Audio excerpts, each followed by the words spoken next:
Gracias por este ratito, José María. Muy amable. Gracias por invitarme. ¿Te sorprende que haya otro fiscal que tenga miedo y que diga que teme que lo maten o que le pongan droga en el auto para implicarlo y para correrlo de la justicia como el fiscal Federico Delgado?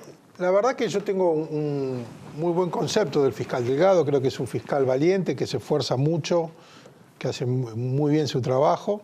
Y espero que se equivoque. Creo que la ciudadanía, la sociedad que se movió cuando a mí me suspendieron, que marchó por Nisman y que quiere que se esclarezca el crimen de Nisman, está muy atenta y que estas cosas no van a pasar. Yo espero que se equivoque y espero que se aclare prontamente todo lo que le está pasando al fiscal Delgado.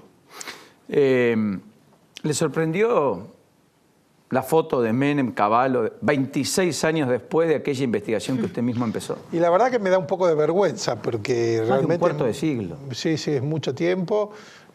Yo hice mi acusación en el año 2000. A partir 9 de ahí, años después de una investigación fuerte. No, porque la investigación empezó después de la venta propiamente dicha, cuando recopilamos todo. Año 94, 95, sí, ahí por ahí. Ahí fue la venta desde el punto... No quiero hablar mucho porque es una causa que está ahora en juicio, ¿no? Sí. Pero nuestra acusación versaba sobre la venta a precio vil del predio de la Rural, sin que sea desafectada del dominio público, por lo cual se requería una ley. Todo lo que nosotros pusimos en un extensísimo dictamen que hicimos con el doctor Rodríguez Varela, no cambió mucho. Todo esto ha sido años de trampas judiciales, de que no se puede avanzar. Por supuesto, yo no tengo esa parte, está en el fuero federal ahora. Un poco de vergüenza me da el transcurso del tiempo, pero bueno, finalmente, porque este transcurso del tiempo a la sociedad, ¿qué significa? Impunidad.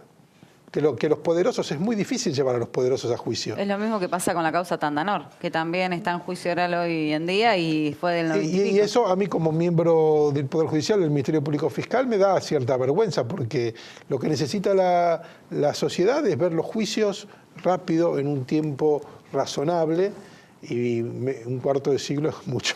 La dilación del proceso penal, siempre digo, termina resultando la condena del inocente, claro, y la libertad del culpable. Exactamente. No tiene que haber ni perejiles presos ni delincuentes en libertad. Esto es algo que hay que modificar. ¿Cree que el sistema es muy garantista, que tiene demasiadas instancias? Yo creo que el sistema tiene... Cuando un fiscal quiere hacer una investigación es como que se enfrenta a un juego con muchas trampas, ¿no? Que tiene que sortear, y que está bien porque tienen que ver con la garantía del imputado y las garantías constitucionales de los sospechosos. Está bien, pero realmente debería haber un cambio en eso, que de hecho, a mi modo de ver, entiendo que ese cambio se está dando. Hoy en día, por ejemplo, hay un procedimiento que se utiliza, que se llama de flagrancia, donde los fiscales inmediatamente, cuando la policía detiene a alguien infragante y delito, en 24 horas se hace un proceso, un juicio, y se resuelve a veces con una condena en un juicio abreviado, o con una probation si no tiene antecedentes, o pasa a juicio ya colegiado, pero en días, en 3, 4 días. Eso está funcionando, hace más de un año que está, y que desde mi punto de vista, hay muchos que por ahí no les gustan, pero a mí me parece que es una buena herramienta. ¿La oralidad? Es oral, es todo oral. Pero por eso la oralidad del sistema, claro, hoy es mucho más ágil. Sí, es mucho más ágil. Sigue faltando para mí investigación. O sea, no hay organismos de investigación serios al estilo de o un FBI tipo Estados Unidos o una policía judicial, donde los fiscales o los jueces puedan confiar causas sensibles que cuando investiga el poder. O sea, los brazos ejecutores de la decisión de un fiscal que recurre a un perito, que recurre a alguien para un allanamiento, etcétera, usted dice, no son lo que deberían ser o no están a la altura de investigaciones complejas. Complejas. A mí me parece que cuando uno tiene que investigar a un grupo poderoso o al poder o a la policía misma, no cuenta con agencias que permitan que haya investigaciones sustentables en el tiempo en materia de corrupción, por ejemplo. Nosotros, ella decía Tandanor, el caso de la Rural y tantos otros, se mueren en peritajes que duran años. Y el trabajo de campo, cuando hay que hacerlo, uno no tiene a quién recurrir.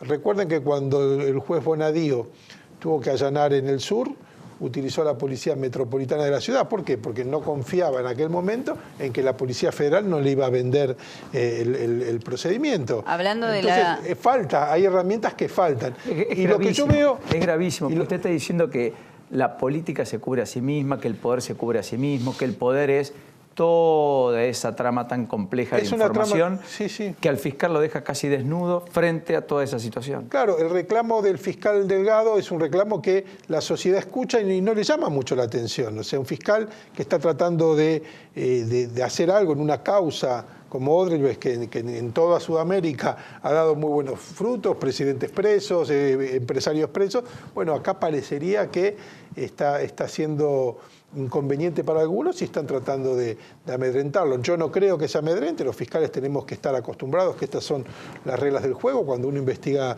grupos complicados y confío en que pronto se va a aclarar. Usted hablaba de Metropolitana, bueno, hoy en día Policía de la Ciudad. Usted llevó la causa por el tema de las coimas, donde estuvo preso José Potocar y demás, y ya pidió una elevación a juicio. Exacto. ¿Eso ya fue elevado, doctor? Está en juicio, está en el Tribunal Oral 16. Entiendo que la Fiscalía de Juicio, que entiende el caso, está pidiendo una instrucción complementaria y en breve se va.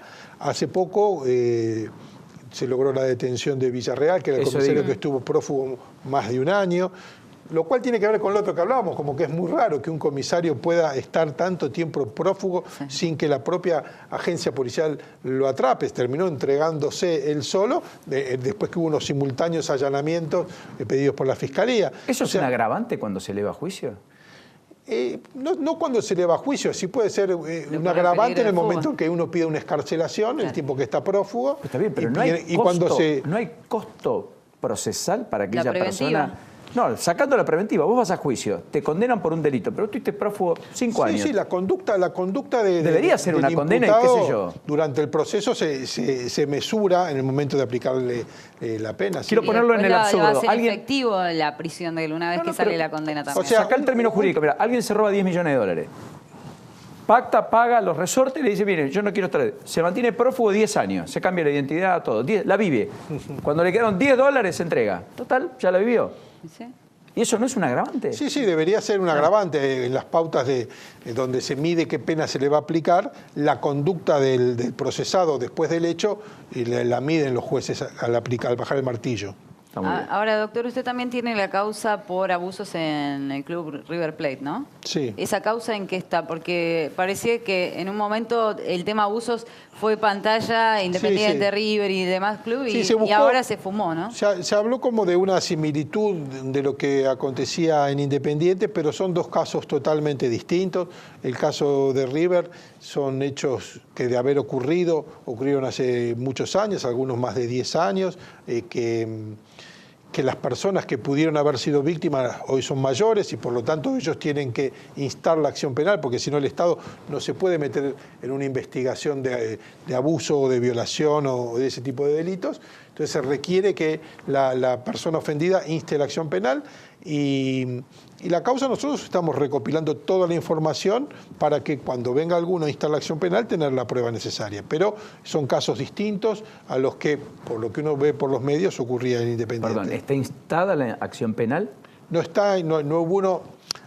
Hay una instancia en un caso de una mujer, pero que no tiene que ver con esto que se hablaba de los jugadores y fue un hecho hace mucho tiempo. Y con esto que hablaban de una persona que entraba a las pensiones, ningún exjugador o jugador se ha presentado a instar la acción penal. Doctor, usted tal vez vivió en carne propia o fue el máximo exponente de cómo el kirchnerismo intentó acallar, digamos, quienes investigaban al poder. Recuerdo, se me viene a la memoria la denuncia que hizo la Procubín contra usted, que intentó, digamos, complicarlo. Actualmente hay una situación respecto a un juez que estaba o que había convocado indagatoria a Emilio Basavilbaso, el titular del ANSES, y que el fiscal fue misteriosamente corrido en plena investigación. ¿Cree que este gobierno no está... Gabriel de Bedia, decís. Exactamente, Correcto. perdón. No, está muy perdón bien. por la imprecisión, pero ¿usted cree que este gobierno no está ajeno a ese tipo de maniobras o que puede haber gente cercana a Macri que puede intentar hacer este tipo de maniobras sin su consentimiento, tal vez? Bueno, no, yo no lo sé a ciencia cierta. Lo que sí sé es que hasta donde tengo conocimiento, que sale en los medios de comunicación, el fiscal de Bedia renunció.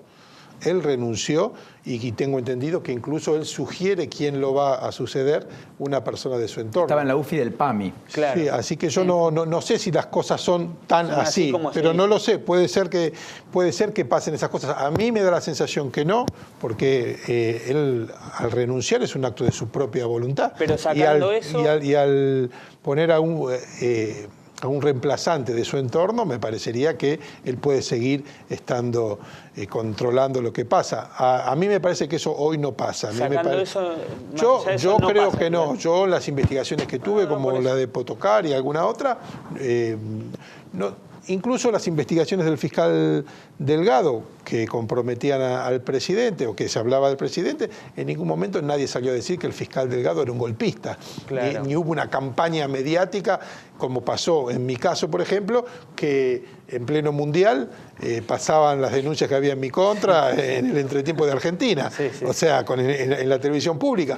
O como después de la muerte del fiscal Nisman, que empezaron a ventilarse cosas aparentemente de su vida privada. Me parece que esa campaña salvaje de tener a todo el Estado, todo el poder del Estado en contra de un fiscal, hoy creo que no pasa. Angelici participa. ¿Es un operador? ¿Usted lo ve por los pasillos de tribunales? Porque, No, yo no lo veo ni no lo sé, pero... porque el principal objetor de Angelici es Elisa Carrió. Sí, yo no... Marcela Campagnoli milita con la propia Carrió. ¿A usted le endilgaron? ¿Usted es cercano de Carrió? No, la verdad que no, la he tratado alguna vez, la he conocido, tengo un gran respeto por ella, me parece que es muy importante el rol que tiene hoy en esta democracia que a veces parece tan endeble. Bueno, ella para mí juega un rol muy importante como una especie de contrapeso en estas idas y vueltas del poder. Tengo un profundo respeto por ella, pero yo no soy amigo, nada. Mi hermana sí, creo que son bastante amigas, están en el mismo bloque, pero yo no, tengo respeto, sí. Pero Carrió lo pidió como procurador. Es verdad, sí. Carrió me consta que hizo gestiones para claro. que Macri lo eligiera. ¿Se quedó con ganas de procurador. serlo? No, yo la verdad que estoy bien, a mí me gusta lo que yo hago, trabajar ahí, como uno dice, en la trinchera. Yo estoy en la Fiscalía de Saavedra, una fiscalía de barrio, con mucho trabajo, con muchos sueños que cumplir, con muchas cosas que mejorar, y creo que ese es mi lugar y a donde la gente quiso que yo vuelva. También hubo gente que pensó que yo podría ser un buen procurador, pero eso es una decisión del presidente, así que bueno, esperemos que a la doctora Weinberg de Roca le vaya bien y que tengamos una procuradora que quiera hacer las cosas como corresponde, ¿no? Que se luche contra el narcotráfico, contra el crimen organizado, contra la corrupción, contra la trata de personas, ¿no? Va a estar el próximo lunes en el lanzamiento que el gobierno pergeña en el CCK a las 1:30 de la tarde a propósito de la lucha contra la corrupción. El narcotráfico, perdón, donde va a invitar o ha invitado a los integrantes de la Corte, a jueces, fiscales, dirigentes políticos, gobernadores, etcétera. No tenía noticia, la verdad, pero capaz que sí, no lo sé. Si lo invitan, va. Probablemente. ¿En qué quedó la investigación que involucraba en River, en Las Barras, al hermano de María Cecilia Rodríguez, la otrora ministro de Seguridad? Bueno, hay Nación? muchos procesados, la causa sufrió durante mi suspensión, tuvo un letargo, pero bueno, llamativamente con el cambio de gobierno empezó a avanzar y hay un montón de procesados ahora. Cuando dice llamativamente es que antes alguien... Y porque antes estaba como un poco aplastada. Voy a ser brutal. Cuando el calor del poder deja de calentar, ¿es cuando se investiga? ¿Sí o no? No en mi caso. Yo siempre investigué esta causa de la rural que hablábamos antes, era en pleno gobierno menemista. Yo llevé a la cárcel a Pico cuando era presidente del Consejo Deliberante. El escándalo del Consejo y bueno, Potocar y los casos de Báez. O sea, si uno ve mi lista de casos, a mí, hablo solamente por mi fiscalía, nosotros investigamos siempre que hay que investigar y tratamos de hacerlo de la mejor manera y lo más rápido posible. ¿No tiene duda de que a Nisman lo mataron? Bueno, yo no tengo dudas porque además ahora la sala de la Cámara Federal lo dice con todas las letras, o sea, no hay dudas de que estamos frente a un homicidio e incluso va un poco más porque dice las circunstancias de que a los 4 días o a los 2 días tenía que ir a declarar al Congreso, hace pensar que el móvil fue la denuncia contra la expresidenta. Ahora también la Cámara dice que hay que profundizar la investigación, ¿no? Las dos cosas. Y es lo que va a ocurrir justamente. Porque la novedad, ¿cuál es hoy? La novedad justamente tiene que ver con eso, con esa profundización de la investigación, porque hoy se reunieron el fiscal Tayano y el juez Julián Ercolini para elaborar, digamos, un trabajo donde en esa profundización van a hacer un entrecruzamiento de llamadas de todos aquellos funcionarios del gobierno de Cristina que estuvieron en el memorándum con Irán. De los funcionarios más altos, ¿no? No estamos hablando ni de Esteche ni de Delía, que no eran funcionarios, sino de Cristina, de Zanini, de Parrilli, de Mena. Van a pedir, primero van a hacer órdenes de presentación, obviamente a las telefónicas, para poder hacer ese entrecruzamiento y además... Un dato no menor, Paulino, tiene que ver con el incendio que hubo en Casa Rosada en febrero de ese año, porque se perdieron todos los registros de ingresos y de salidas por ese incendio. Y evidentemente no hubo una causa judicial que investigara eso. Lo único que hay... ¿Casa Rosada o Olivos? No, Casa Rosada. De hecho, fue un adelanto que tiré yo en Clarín. En ese momento, Aníbal Fernández negó que se hayan perdido esos datos. Yo lo incluí en esa nota. Nadie me llamó a contar esto. Finalmente se termina confirmando que eso fue justamente clave. Lo que hay es solamente un pequeño sumario, un reporte, digamos, que hicieron los bomberos de ese día. Entonces, lo que quieren investigar ahora, tanto el juez y el fiscal, es qué pasó, porque se perdieron todos los registros de ingresos y salidas. ¿Eso suele pasar? ¿Alguna vez ocurrió? Bueno, lo que pasa es que no se sabe qué pasó con ese incendio. Misteriosamente pasó, Paulino. Yo lo conté, Aníbal Fernández me lo admitió, pero dijo que había copias. Llamó a un funcionario, adelante mío, llamó a un funcionario de Casa Militar que le garantizaba que habían quedado copias. Bueno, no, aparentemente no quedaron copias. Al día siguiente, varios medios se hicieron eco de la noticia, dándole el derecho a réplica a Aníbal Fernández y, por supuesto, acallando lo que contábamos desde Clarín. Y a un pequeño dato también que tiene que ver con que la importancia del entrecruzamiento lo van a hacer a partir del 14 de diciembre del 2014. ¿Por qué? Porque ese día echan a Jaime Estiuso de la CIDE, de lo que era la CIDE, que después fue la AFI. Entonces es importante para ellos saber qué pasó entre funcionarios y espías, ¿no? Perdón que nos quedamos en estos menesteres, Campagnoli. Gracias por este ratito. Ha sido muy generoso. La última pregunta que le voy a hacer antes de que ya está Matías Tombolini. Matías, ¿cómo andás? Hola, ¿cómo estás? Gracias por este ratito, bienvenido. Creo que tengo al senador Juan Pablo Alan, en un ratito hablo con él en la provincia de Buenos Aires porque se acaban de convertir en ley varios proyectos que estaban pendientes y es relevante. ¿Es optimista, tiene fe que en la justicia encaucemos la dinámica de los conflictos sociales, por lo pronto aquellos que tienen que ser encausados judicialmente para dar la impresión y la ejemplaridad que una sociedad requiere para no cometer ilícitos ni ir por izquierda? A ver, yo creo que lamentablemente nuestra sociedad ha naturalizado algunas cosas, como por ejemplo los piquetes. Uno a la mañana cuando prende la radio ve la temperatura, si va a llover o no, y dónde hay cortes y piquetes. Eso me parece gravísimo, pero también creo que cuando uno pide que se judicialice, dejamos de lado que el problema es un problema de prevención policial, porque nunca el piquete empieza con 10.000 personas, nunca el acampe empieza con 20 carpas. O sea, hay momentos donde la calle, que tiene que ser custodiada por la policía, tiene que actuar, y tiene que actuar frente a un delito infraganti. Me parece que acá es uno de los tantos casos que se le pasa la pelota a los jueces cuando es una función, para mí, netamente policial. La policía debe intervenir siempre que se está cometiendo un delito. Y por supuesto que la gente tiene derecho a expresarse, a manifestarse, pero cuando cortan lugares donde tiene que haber tránsito o cuando hacen esos bloqueos que perjudican a cientos de miles de personas que tienen que ir a trabajar, me parece que hay una intervención policial que no está muy claro todavía por qué no se hace. Gracias. Gracias a usted. Hasta la próxima.